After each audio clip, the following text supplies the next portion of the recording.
이런 부분에서 사실 네, 이게 이 학교 현장에서도 마찬가지고 이제 치료실 현장에서도 마찬가지지만 이 촉구에 대해서 밸런스를 맞추시는 게 참 어려우실 것 같아요. 내가 얼만큼 어느 정도 아이에게 촉구를 줘야 하는지에 대해서 좀 그런 균형을 맞추시는 부분이 아마 가장 어려우실 것 같아요. 그런데 그래도 뭔가 제가 예전 이제 말씀드린 부분은 처음 학습을 하는 거에 있어서 그러니까 아이에게 처음 학습 뭔가 처음 하는 행동이라든지 처음 뭔가 학습적인 거 뭐 아카데믹한 거 그런 뭔가를 처음 하는 행동에 대해서 훈련을 하실 때는 우리가 촉구 정확하게 이제 에럴리스 러닝이라는 이제 오류 없는 학습이라는 그러한 방법을 사용해서 촉구를 바로바로 제시하는 게 가장 좋거든요. 근데 선생님들도 마찬가지지만 부모님들도 마찬가지고 치료 선생님들이 잘 다르게 생각하시는 것 중에 하나가 일단은 아이에게 뭔가 가르칠 때 우리가 좀 기다려줘야 되는 거 아닌가? 라는 이제 생각을 많이 하세요. 그리고 아마 다른 형제 자매들을 같이 키워보신 선생님들께서는 우리가 장애가 있는 아이들 그리고 장애가 없는 아이들을 둘 다 이제 키워보신 선생님들 같은 경우는 이제 이러한 특성, 뭐 자폐적인 특성이라든지 이런 장애가 없는 아이들을 키우실 때는 좀 기다리셔도 될 거예요. 이거 뭐였는데, 뭐였지? 네가 생각해봐. 라고 하면 아이들이 어느 정도 생각을 하고, 아, 맞아, 그거였지. 이렇게 프로세스를 거쳐서 대답을 할 건데, 그러니까 그러한 동일한 거를 이제 우리 아이들에게 적용을 하시고 싶으신 거죠. 결국에는, 아, 이렇게 해서 됐는데, 이렇게 하면 되겠지. 좀 이렇게 아이가 생각할 시간, 뭔가 이렇게 프로세스 할 시간을 우리가 줘야지라고 생각을 하셔서 촉구를 사용하시거나 이제 모델링을 바로바로 즉시 제시하시는 거에 대해서 좀 이렇게 꺼려 하시는 부분들이 있으시기는 하지만, 그 차이점을 분명히 아셔야 되죠. 이제 그냥 일반 아이들 같은 경우는 혼자 프로세스도 하고 과정도 거쳐서, 아, 맞아, 그런 거였나? 추측도 하고, 그거에 대해서 그거였어? 질문도 하고, 그거의 질문에 대해서 답을 받으면, 아, 맞아, 그거였지.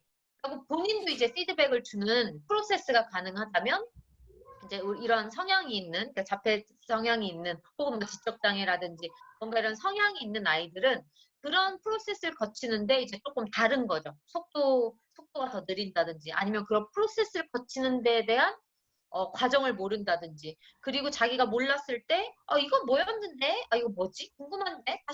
다시 알려줘.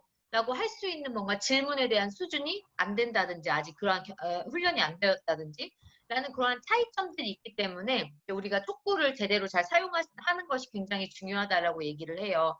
그리고 모든 아이들이 마찬가지지만 본인이 뭔가 이렇게 해야 되는 행동에 대해서 정확한 답을 몰랐을 때 주저하고 또 뭔가 정확한 답이 아니고 뭔가 오류적인 답이 나왔을 때 그에 대한 이제 상실감 같은 것들을 느낄 수밖에 없거든요. 그러니까 우리 아이들도 마찬가지예요. 이게 뭐, 아, 얘네는 잘 모를 거야. 얘 뭐 그냥 잘 모르지 뭐 그런 거 있겠어? 라고 생각하실 수도 있겠지만, 분명히 모든 아이들에게는 이제 효능감이라는 게 있고, 자기 결정권이라는 게 있고, 또 그런 것들에 대해서 되게 고민을 하시잖아요. 근데 뭐 본인이 만들어내는 그 행동이 뭔가 촉구 없이 그냥 본인이 독립적으로 만들어내는 행동이 계속 오류가 나타난다면, 아이 스스로가 더 이상 그 행동을 시도하는 것조차도 안 할 확률이 굉장히 높아지기 때문에 이 ABA 영역에서는 뭔가 우리가 새로운 것을 학습할 때는 에럴리스 러닝이라고 해서 오류가 없는 학습.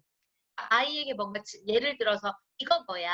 라고 텍스트에 대해서 가르치실 때 아이가 이렇게 만약에 사과라는 단어에 대해서 처음 가르치실 때 이거 뭐야? 라고 했을 때 그냥 우린 일반 아이들 같은 경우는 기다리시죠. 선생님들이. 이거 생각해봐. 빨갛고 이렇게 맛있게 먹는 거 있잖아. 이렇게 기다리시면서 다른 큐들을 주시면서 뭔가 이렇게 답을 이끌어내시지만 우리 아이들 같은 경우에는 바로 선생님들이 이거 뭐야? 한 다음에 이거 사과잖아. 이런 것들이 우리가 오류가 없는 학습 에럴리스 러닝이라고 얘기를 하거든요.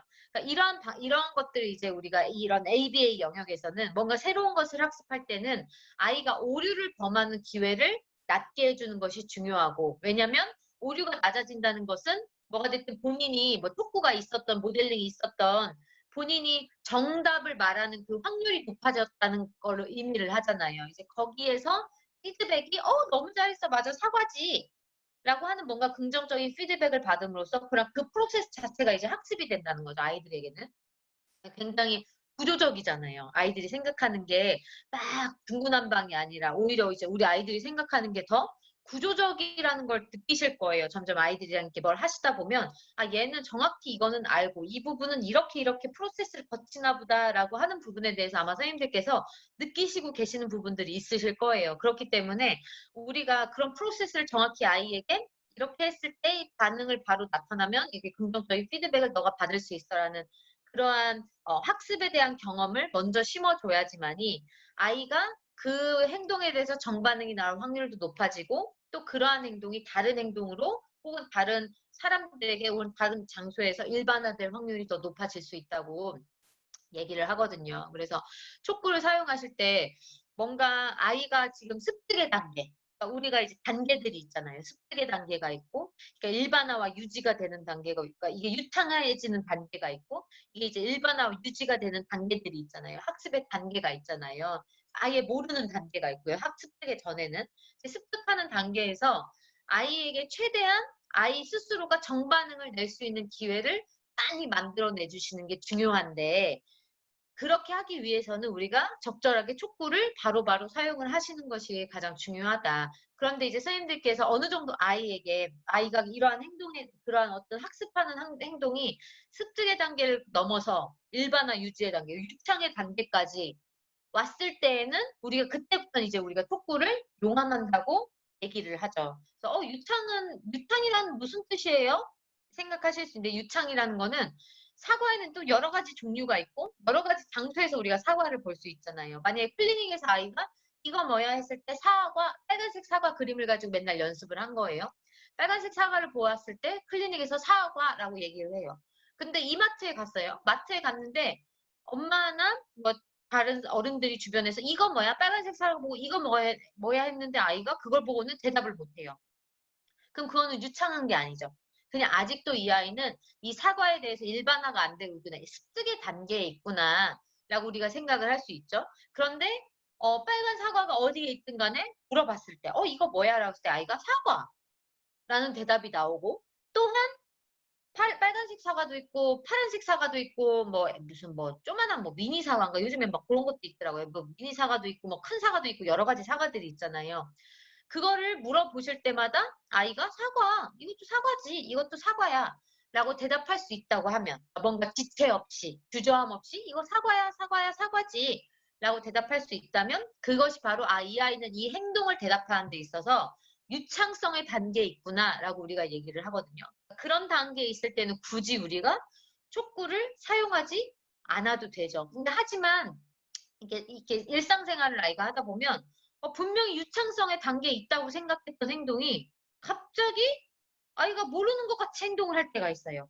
이거 뭐지 했더니 어제는 분명히 어딜 가서든 모든 사과에 사과 이거 사과지라고 했는데 갑자기 오늘 물어봤는데 대답을 못해요. 테레비에서 사과가 나서 저거 뭐야? 라고 했는데 아이가 어?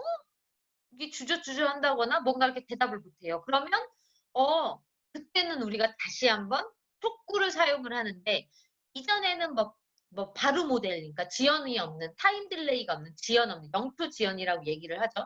지연이 없는 뭔가 오류가 없는 학습을 위해서 초반에는 사과잖아, 사과라고 해주셨다면 아이가 이미 유창의 단계에 있는데 가끔씩 까먹는 느낌이라고 느껴지는 행동에 대해서는 우리가 이제 그때부터는 시간 지연을 사용을 하는 거죠. 기다려 주시는 거죠.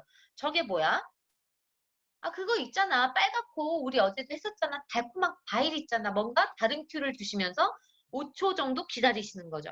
그랬을 때 아이가 대답을 하면 맞아. 그거 사과야. 역시 너무 잘한다. 라고 긍정적인 피드백이 가지만 5초 정도를 기다려 줬음에도 불구하고 아이가 대답을 하지 않는다면 사과잖아. 라고 이제 그때 다시 한번 모델링이든지 뭐 촉구를 주시는 방식으로 우리가 촉구를 사용하실 수가 있는 거거든요. 그래서 이제 촉구 전략을 사용을 하시던 뭐 시간 지연을 사용을 하시던 가장 중요한 거는 아이의 수준을 그 행동마다 파악을 하시는 게 굉장히 중요해요. 뭐 만약에 화장실 사용하는 과제 분석에 대한 뭐 과제 분석을 하셔서 1, 2, 3, 4, 5단계를 하신 다음에 붙여놓으신 거예요. 그 사진을 화장실에다. 그것도 하나의 촉구죠. 시각적인 촉구죠. 아이가 처음에는 그 5단계가 다 필요하고 또 옆에서 어른이 언어적인 촉구, 제스처 촉구까지 다 필요했어요. 1번은 뭐야? 처음에는 손 씻는다고 하면 처음엔 들어와서 물을 켜지. 두 번째는 뭐지? 손을 물에다 씻지. 세 번째는 비누 퐁퐁퐁 해서 그다음 네 번째는 비누를 또 이렇게 문지르지. 다섯 번째는 이제 물로 손을 헹구지. 여섯 번째는 이거 끄지. 그다음 마지막은 수건으로 닦지. 만약에 그렇게 과제 분석을 하셨고 아이에게 처음 이제 손 닦는 거에 대해서 그렇게 촉구를 다양하게 주셨었다면 아이가 이제 어느 정도는 이게 이제 하는 것 같아 라고 느껴지시잖아요. 그러면 과제 분석의 비주얼적인 뭔가 촉구는 남겨놓으시되 언어적인 촉구나 제스처 촉구를 이제 페이드를 하실 수 있으신 거죠. 용암을 하실 수 있으신 거죠.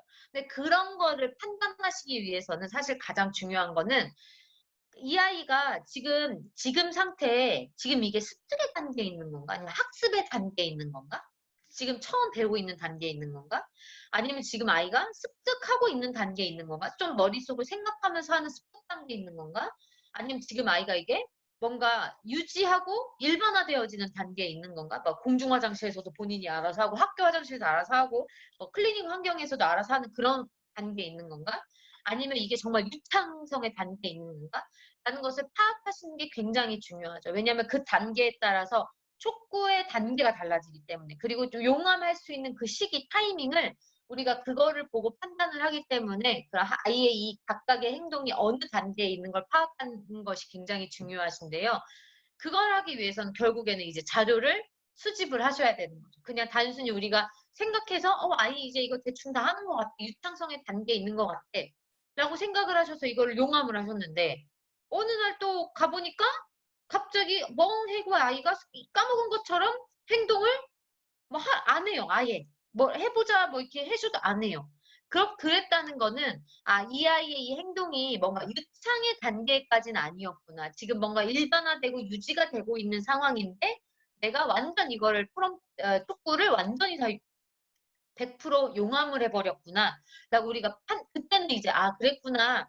라고 그때 돼서 이제 생각을 하실 수 있는 건데 그러한 뭔가 오류를 만드시기 전에 이제 가장 중요한 거는 각각의 행동마다 아이가 지금 어느 정도의 단계에 있는지 그거에 대해서 자료를 조금씩 모으셔서 파악을 하시는 게 사실은 가장 중요해요. 이거는 촉구뿐만이 아니라 뭐 강화가 됐던 뭐 어떤 전략을 사용을 하실 때라든지 이게 꼭 행동 분석뿐만 아니라 우리가 뭐 인지행동 치료 이런 것들도 하거든요. 그러니까 그런 거를 하실 때도 사실 자료에 대한 아이가 어느 정도 알고, 그러니까 아는 것뿐만이 아니라 그 알고 있는 행동이 유창하게 나오는 행동인 건지, 아니면 단순히 지금 습득하고 있는 단계인 건지에 따라서 거기에서도 또 이런 우리가 사용하는 방법들이 달라질 수밖에 없거든요. 그러니까 모든 학습에 있어서 똑같아요. 그거는 그냥 일반적인 학습에 있어서도요. 그래서 선생님들께서 이러한 촉구에 대해서 이거 밸런스를 어떻게 맞춰야 되는 걸까? 균형을 어떻게 맞춰야 되는 걸까라고 생각이 되실 때는 우리 아이가 이 행동은 지금 유창의 단계에 있어. 어느 정도 이 촉구에 대해서 내가 완전 용암을 할 수 있어. 혹은 아이가 지금 아직까지는 습득의 단계에 있는 것 같아. 그러면 절대로 촉구를 100% 용암을 하시면 안 된다는 거죠. 그 의미는. 그러니까 그런 것들을 파악을 하시면서 이제 약간 균형을 맞추시는 게 굉장히 중요하시죠. 그래서 뭐 내용이 크게 뭐 어렵지는 않은데 이런 거는 아마 선생님들께서 많이 사용하시고 이미 사용하시고 계시는 방법일 거예요. 근데 제가 이제 여기에 좀 집어넣은 거는 반응 촉구라는 것도 있고 자극 촉구라는 게 있는데 우리가 대부분 사실 사용하는 거는 집에서 이제 DTT 하실 때 사실 언어적인 촉구나 이런 거 사용하시는 거는 반응 촉구에 좀 더 가까운 걸 많이 사용을 하시는 거죠.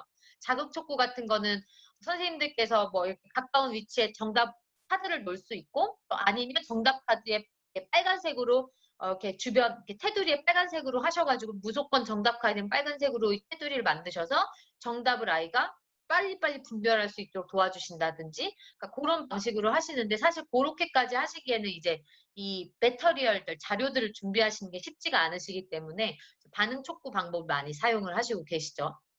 그리고 뭐 반응 촉구에 이제 시간 지연 제가 이제 말씀드린 거죠. 지속적인 시간 지연 뭐 동시적 촉구가 있고 그다음에 최소 촉구, 최대 촉구, 점진적 지도, 뭐 점진적 시간적, 지속적 시간 지연 이런 내용들이 있는데 이거는 시간 지연을 하는 것도 마찬가지예요. 처음에는 이제 에럴리스 러닝, 그러니까 영토 시간 지연 전략을 사용을 하시죠. 처음 아이에게 학습을 하실 때는 굳이 기다리실 필요가 없으시죠. 아이가 아예 모르는 거를 내가 뻔히 아는데 이거 뭐야? 라고 물어보셔도 아이에게 정반응이 나타나지 않는 정확한 행동들이 있잖아요. 이거는 정말 몰라. 라고 생각하시는 행동들이 있으시잖아요. 그런데, 그래도 조금 기다려주면 안 될까요?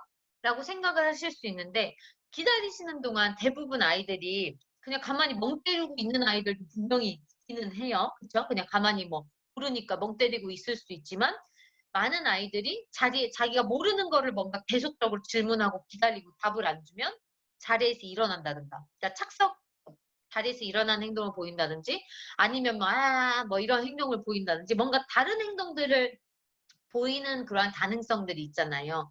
그러면 오히려 시간을 지연하시는 그 시간 동안 뭔가 다른 오류적 행동들이 많이 나올 기회들을 제공을 하시는 거예요. 결국에는 아이가 그 답을 전혀 모르는 걸 내가 알고 있는데, 알고 있음에도 불구하고 뭔가 프로세스 하는데 나는 시간을 주고 싶어. 라고 하셔서 5초간 10초간 기다리시면 그 5초, 10초 동안에 아이에게 나오는 수많은 오류적인 행동들이 있을 거예요. 꼭 그 태스크, 과제에 관련된 행동도 있을 수 있겠지만 사과를 뭐 바나나라고 얘기한다든지 뭐 오렌지라고 얘기한다든지 뭔가 과제 관련의 오류적인 행동들도 있을 수 있겠지만 정말 행동적으로 한든지 자리에서 일어난다든지 뭐 엄마 저거 싫어 싫어 다른 뭔가 과제에 관련되지 않은 다른 오류적 행동들이 나타날 수가 있거든요. 이제 그런 기회를 우리가 줄여주자라고 하는 거죠. 이제 우리가 0초 시간 지연이나 오류가 없는 학습을 사용하시는 거는. 근데 이럴 때는 정말 이 아이가 이거에 대해서 전혀 몰라. 학습하고 있는 단계의 행동이야. 라고 생각하실 때는 이제 그런 거를 사용을 하시는 거고요. 아이가 어느 정도 학습이 되고 있다라고 생각하실 때는 시간 지연을 이제 점진적으로 사용을 하시는 거죠. 3초 정도를 처음에 기다려 주신다든지, 뭐 3초 지났는데도 아이가 답이 안 나오면 그때 이제 프롬프트를 주시고 톡구를 주신다든지.